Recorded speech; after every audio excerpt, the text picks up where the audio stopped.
Hi, in this video I'd like to show you a little bit more complicated TOCSY than I've shown you in the introduction video. I assume that you have seen the introduction video. If not, you can have a quick look at this one.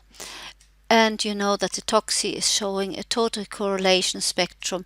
So it shows you the correlation between protons within a complete spin system, so something that is not interrupted by a heteroatom. Here I have just opened one of the TOCSYs I have on my computer. This is one of the peracetylated glucose molecules our students have been doing during their practical. At the moment it doesn't really look very fancy here. You have colorful lines, so this doesn't really help very much.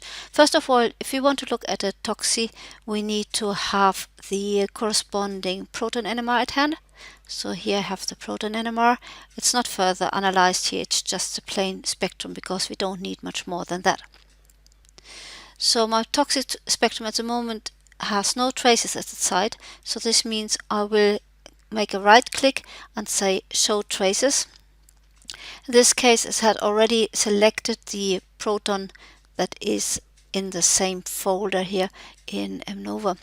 Sometimes you may not see those traces, then you have to manually select by doing a right mouse click on setup traces, then select the correct spectrum.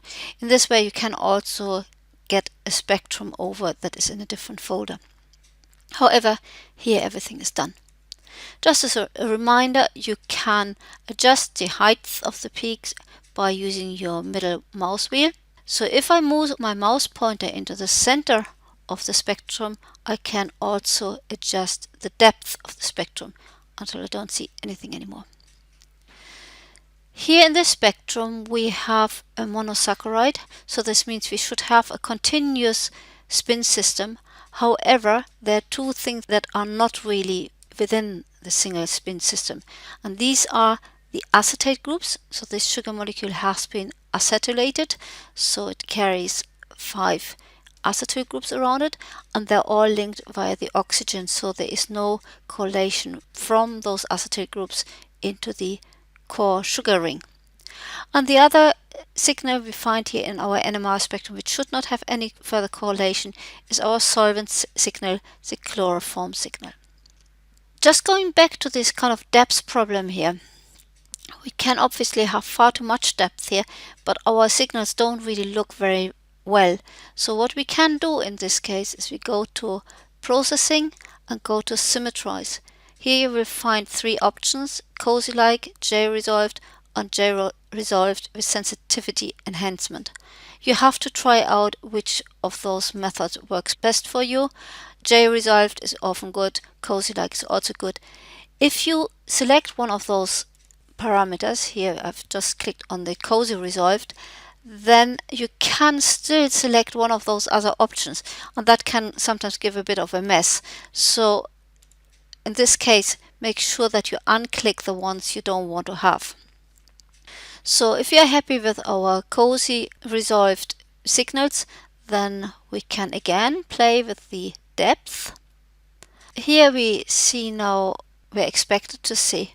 So we see clear couplings within the spin system, so we can see that each of those signals is giving a clear COSY signal throughout the ring.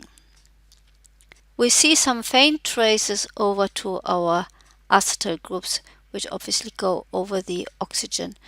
We also see only traces if we wheel our intensity wheel up a lot, is the chloroform signal, which obviously correlates with itself, but everything else is just very, very faint. So since we have a monosaccharide, we don't get very much new information about it.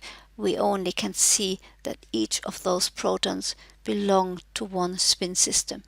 TOCSY is a very good experiment if you have larger structures that consist out of several independent spin systems like oligosaccharides, polysaccharides, or peptides and proteins. I just wanted to go back briefly to our COSY spectrum Just as a reminder how the COSY differs from the TOCSY. In the COSY, we see obviously our diagonal, that every single signal is coupling with itself. However, we see also the coupling over to the next proton. And this is where we use our COSY for, because it allows us to walk through a spin system by finding the partner, the neighbors to a certain signal. However, more about this one you will find in the COSY analysis video.